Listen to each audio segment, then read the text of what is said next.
کہ وہ جلد روزے قضا نہیں بھی رکھ سکتا،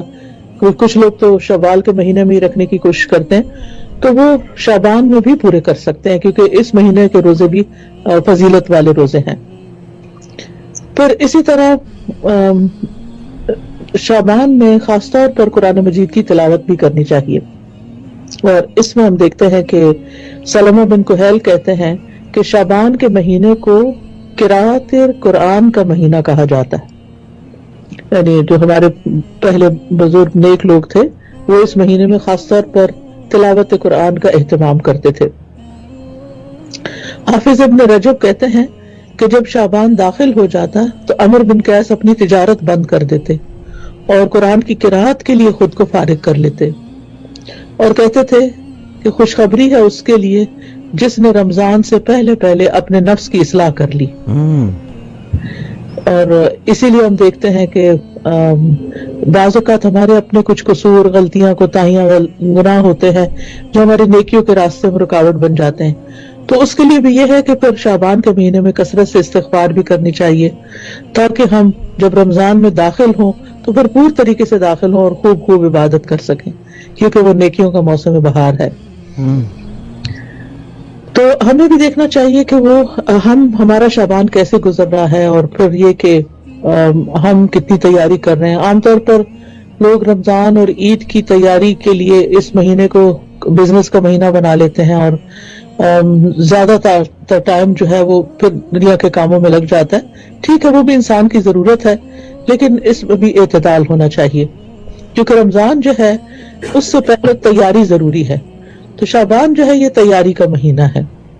ابو بکر بلخی کہتے ہیں رحمۃ اللہ علیہ کہ ماہ رجب کھیتی لگانے کا مہینہ ہے اور ماہ شعبان کھیتی کو پانی لگانے کا مہینہ ہے، اور ماہ رمضان کھیتی کاٹنے کا مہینہ ہے، یعنی اس میں انسان پھر زیادہ سے زیادہ نیکیاں کما لیتا ہے، یعنی فائدہ یا نفع اٹھاتا ہے۔ تو یہ بھی کہتے ہیں کہ ماہ رجب کی مثال ہوا جیسی ہے، ماہ شعبان کی مثال بادلوں جیسی ہے، اور رمضان کی مثال بارش جیسی ہے، یعنی جیسے پہلے ہوائیں چلتی ہیں، پھر بادل آتے ہیں، پھر اس کے بعد بارش برستی ہے۔ تو جس نے ماہ رجب میں نہ تو کھیتی بوئی ہو، نہ شعبان میں کھیتی کو پانی لگایا ہو، تو وہ رمضان میں کیا کھیتی کاٹے گا؟ یعنی جس نے تیاری نہیں کی ان نیکیوں سے بھرپور فائدہ اٹھانے کی۔ آپ دیکھیں جیسے کچھ سیلز لگتی ہیں، بلیک فرائیڈے ہوتا ہے یا اور اس طرح کے خاص دن ہوتے ہیں، تو لوگ پہلے سے ہی پلان کر کے رکھتے ہیں اور پھر ساری تیاری کے ساتھ اس دن سے بھرپور فائدہ اٹھاتے ہیں۔ تو شعبان کے جو نصف شعبان کی رات ہوتی ہے، جس کو 15ویں شعبان کی رات کہتے ہیں، بہت سے لوگ یہ سمجھتے ہیں کہ یہ رات جو ہے وہ خاص عبادت کی رات ہے، یا اور اس وجہ سے کہ اس میں قرآن مجید نازل ہوا تھا، شروع ہوا تھا، جی نزول شروع ہوا تھا۔ لیکن حقیقت یہ ہے کہ وہ رمضان میں ہوا ہے، کیونکہ قرآن مجید میں آتا ہے شہر رمضان الذی انزل فیہ القرآن، تو وہ 15 شعبان کو نہیں شروع ہوا بلکہ رمضان میں شروع ہوا ہے۔ صحیح۔ پھر اسی طرح عام طور پر لوگ 15ویں شعبان کی رات کو شب برات کہتے ہیں کہ اس رات میں برات ہو جاتی ہے، یعنی انسان کے گناہ جو ہیں وہ سارے معاف ہو جاتے ہیں، یا کچھ اور چیزیں بھی لوگ جو ہیں ان کے کچھ کانسیپٹس ہیں،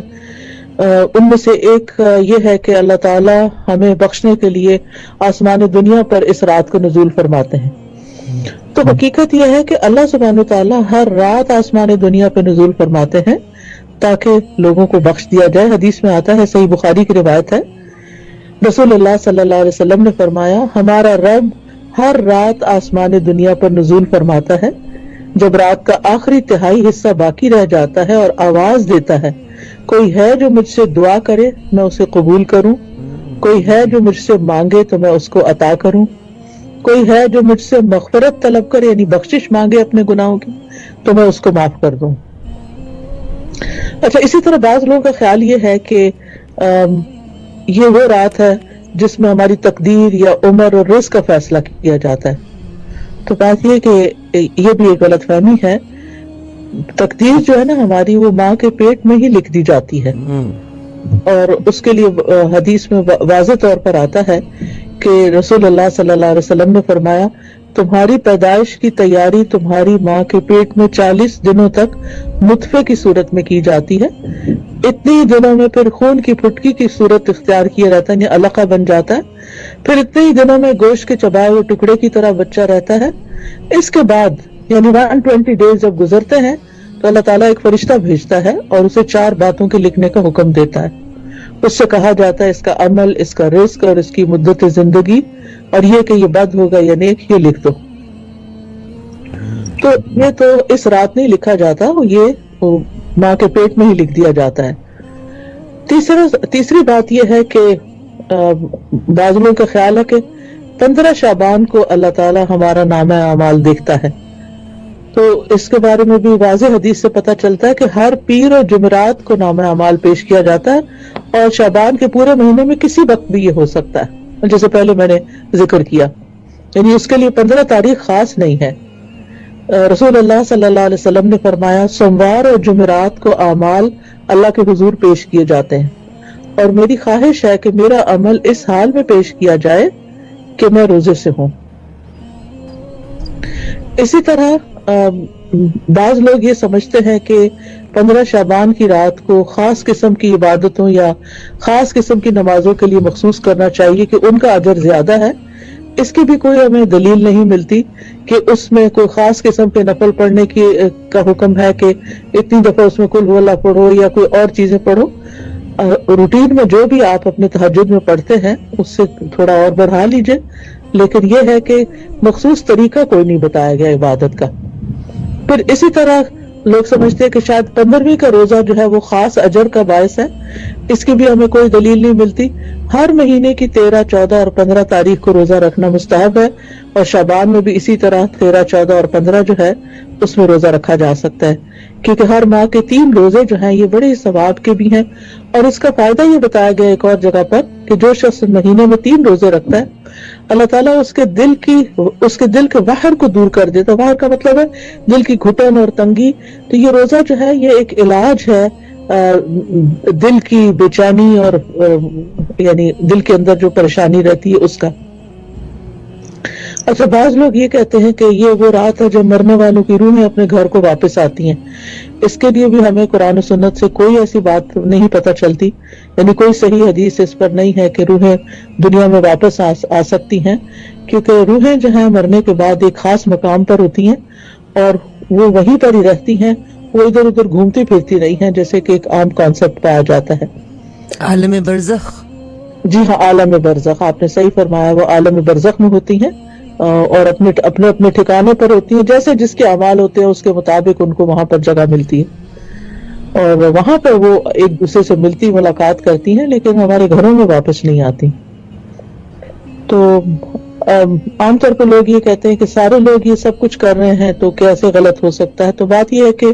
سارے لوگ اگر کوئی بھی کام کر رہے ہوں تو ضروری نہیں کہ وہ صحیح ہو جائے. تو ہمیشہ دیکھنا یہ چاہیے کہ ہمارے جتنے بھی اعمال ہیں ان میں کون سی چیز ایسی ہے جو ہمارے لیے دلیل، جس کی کوئی دلیل ملتی ہے ہمیں، کیونکہ اجر تو اسی چیز کا ہی ملے گا جو ہمیں اللہ اور اس کے رسول صلی اللہ علیہ وسلم کی طرف سے ملی ہے، اور اس کے مطابق ہم اس کو کریں گے اور ان ریکوائرمنٹس کو پورا کریں گے، نہ کہ اپنی طرف سے کوئی چیز بڑھا دی جائے یا گھٹا دی جائے. جی، رمضان میں انشاءاللہ تعالی ایک پروگرام اردو میں ہوگا اور اس کے علاوہ انگلش میں بھی ہوگا.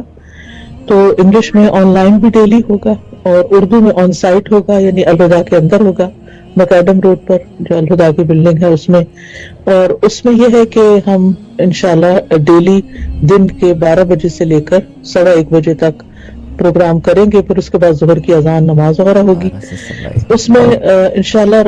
دعائیں جو ہے، اس دفعہ میں مختلف ٹاپکس پر جو قرآن و سنت میں ہمیں دعائیں ملتی ہیں ان کا ترجمہ اور ان کی تفسیر کروں گی، تاکہ لوگوں کو پتہ چلے کہ اس دعا میں کیا کہا گیا ہے اور ہم کیا مانگ رہے ہیں. اور اللہ سبحانہ تعالیٰ نے اگر وہ دعا ہمیں قرآن مجید میں بتائی ہے یا نبی صلی اللہ علیہ وسلم نے کچھ دعائیں ایسی مانگی ہیں تو وہ ہمارے پاس تو الفاظ ہی نہیں ہوتے، اور نہ ہمیں اس طرح مانگنے کا ڈھنگ آتا ہے، طریقہ بھی نہیں آتا. تو اس لیے میرا دل چاہا کہ کیوں نہ، کیونکہ میں ان دعاؤں کو بہت انجوائے کرتی ہوں، تو میں نے سوچا کہ کیوں نہ ایسا کیا جائے کہ ان دعاؤں کو اچھی طرح ڈیٹیل سے بتایا جائے پھر اس کے ساتھ ساتھ دعا مانگنے کے آداب اور دعا کی قبولیت کے اسباب اور یہ ساری چیزیں بھی ساتھ ساتھ لوگوں کو بتائی جائیں.